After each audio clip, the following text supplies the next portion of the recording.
Living in the United States is worse than ever, and today I'm going to make an offer to certain Americans who are looking to get out.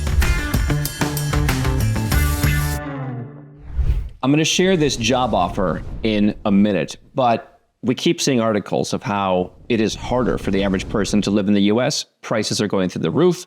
Inflation has had a bad effect. Some blame corporate greed. I blame government malfeasance. Some would even say they wanted this to happen. But what I would say is, we've told you for years, there's just so much competition around the world that if you live in the United States, you probably don't see, but we see it. We see people no longer moving to the United States, no longer putting their companies there, no longer hiring there. And that means that the gravy train for Americans is going to be tough. We've told you that Canada, its own FBI, the RCMP, has predicted chaos and civil unrest and a worsening country in the next 5 years because people are fed up with it and they're realizing that they're being duped.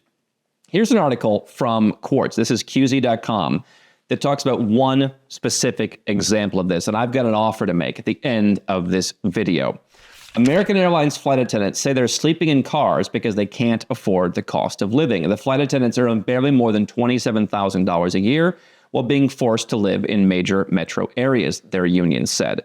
Now, I'm not here as an advocate of labor unions, but it is sad to see how the once glamorous American aviation industry, just one of many, has just collapsed and become so precarious. The article says modern air travel is often terrible with cramped seats, tiny luggage, the list goes on, yet those cramped seats and us sitting in them actually have it far better than the folks strolling the aisles, who at least on American Airlines flights, and I would add, probably the rest of them aren't that much different, earn barely over $27,000 a year while being forced to live in major metro areas, often sleeping in their cars to make up the cost difference. Is this something you would have thought that you would have heard 5 years ago, 10 years ago, 20 years ago? Would you have thought this is something that you would hear coming out of the United States? There's a reason that people in the US laugh at the kind of countries that we talk about. Now, forget the fact that, yes, I spend, a couple months a year living in Malaysia. We host our annual event, Nomad Capitalist, live there. Some guy who sits around and watches Fox News or CNN, they know more about Malaysia. They know it's a hellhole. They know it's terrible than I do, who actually goes and lives there. Those are the places that Americans thought they were so much better than. And why would you go there? Why would you? That's so bad. The United States has become that place. People are living in their cars. You go to Dubai, you go to Kuala Lumpur, you go to a lot of places. You don't really see people living in their cars. Part of that, by the way, is the fact that the family ties in some of the countries we talk about are stronger. Someone wouldn't let their family member go and live in their car. They would figure out a way to help them. But Fortune magazine spoke with representatives from the flight attendants union, who is currently negotiating salaries with American Airlines, and they're preparing to strike if those salaries don't climb enough. Again, I'm not getting into the labor dispute part of it, but here's what they're saying. American Airlines said, okay, fine, $27,000 a year, that's not enough. 17% increase, that puts you at $31,959 per year, or $35.50 per flight hour, because you get paid by the flight hour, not for all the extra time that you spent schlepping to and fro. So junior flight attendants who live alone would still be on food stamps in states like Massachusetts or Florida. And obviously, my understanding of if you're flight attendant, cabin crew, is perhaps you could live in a cheaper place, but then you're always commuting to the hub. And so the hubs are not necessarily in cheap places. The hubs are in places. For American Airlines, it is Miami and Chicago, and is it maybe also JFK, LAX? Those aren't cheap places to live. You would literally have to be on food stamps. And what they're saying is people who work for the airlines can't afford it. They're sleeping in their cars. Some of them are fighting for trips just for the chance to eat the plane meals if the pilots don't take their meals first. Our new hire flight attendants are struggling, they said. Most strongly rejected the 17% hike. American Airlines has previously issued new flight attendants a courtesy letter, like a sort of doctor's note. In it, the company says that flight attendants only earn $27,315 and asks the reader to provide courtesy where they can. Now, I diverge from Quartz and from the author in this case where late stage capitalism, which is what they blame this on, has become this kind of buzzword for folks who are angry at capitalism and who don't realize that you've gone from over 50% of people living in abject poverty to under 10% in about 60 years. Here's who I blame. I blame governments and politicians in legacy brand countries who, unlike other countries who are busy envisioning the future of their country and building the world's tallest building and building amazing new roadways, the U.S. sat on their laurels. They thought it would be good forever. They thought they could use their sanctions to bully anyone who got in their way. And they realized with the war, whether you like the war or not, they realized, hey, yeah, secondary sanctions, that's going to be tough. We don't have the power we used to.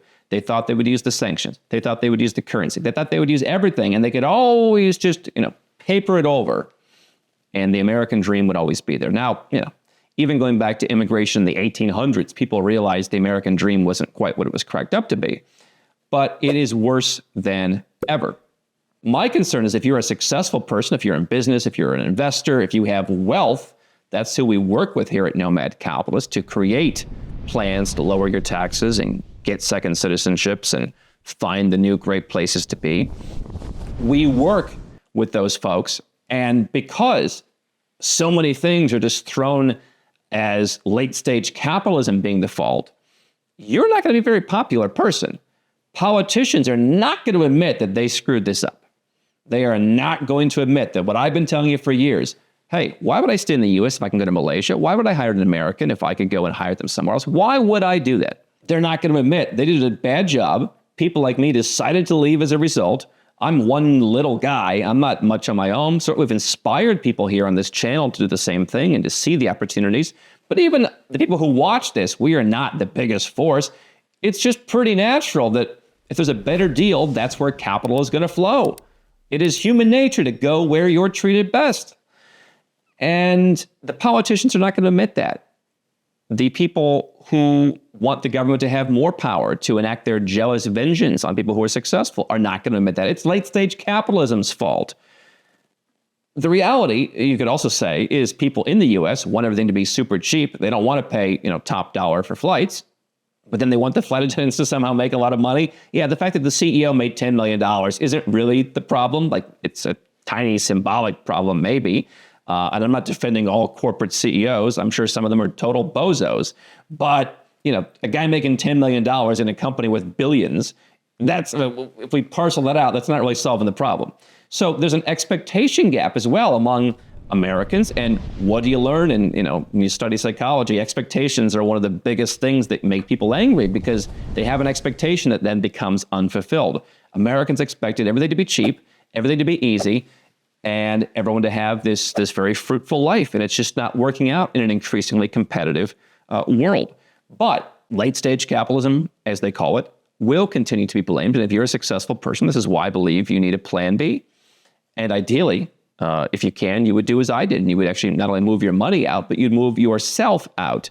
Because if you have workers in the US, this is the narrative. Now, here is my offer to the American Airlines or any other U.S. airlines flight attendants, because I am a purveyor of truths. I am a student of what's actually happening in the world and not just sitting behind the propaganda that you get in one country. I do not take any joy out of this. I think it's obviously very sad that people in a once great country have to sleep in their cars. Me thinking it's sad isn't going to change it. So my offer is, if you are a flight attendant for a U.S. airline, you can go to nomadcapitalist.com/careers. And we are always looking for people to join our team of case officers that work with our clients to implement their holistic plans. And here's what I'm offering.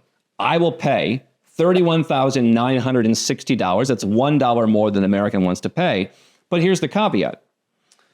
We don't hire people who live in the United States, which is good news because you can move to, with a few exceptions, almost any country in the world that you want to. We'll even help you get set up under certain circumstances with a residence permit to go and live somewhere else. So I don't think if you're making $32,000 a year, taxes in the U.S. are a big consideration, but you can take advantage of the foreign earned income exclusion in the United States because you'd be working for my foreign company.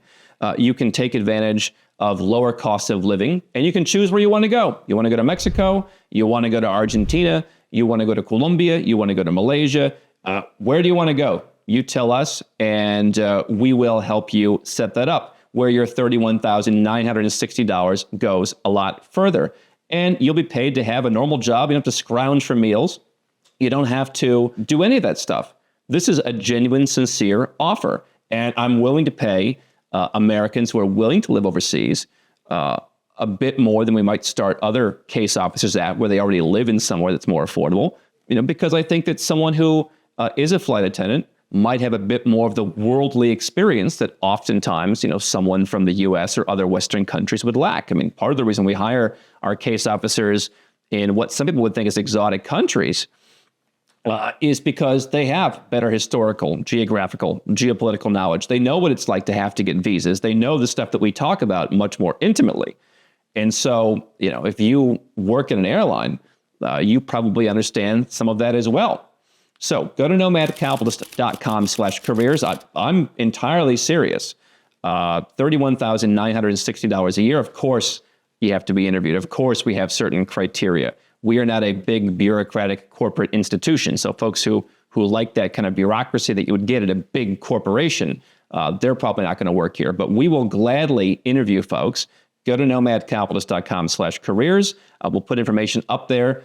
If you are looking for this offer, we will get you in touch with our HR, and we will see if we can find some folks who want to leave the sinking ship that is the United States and move to their choice of countries. And obviously, I think that a flight attendant perhaps is more comfortable living somewhere where they're not from and is more comfortable moving overseas, which is something that when we have looked at hiring Americans in the past, they're comfortable living overseas, but 5 years from now. So flight attendants and airline staff, that's the offer on the table. Obviously, it is subject to approval. It is subject to, once we no longer need more people, we can shut this down. This is not a guarantee of employment, but it's an offer that we are willing to extend to folks who want to have a better life.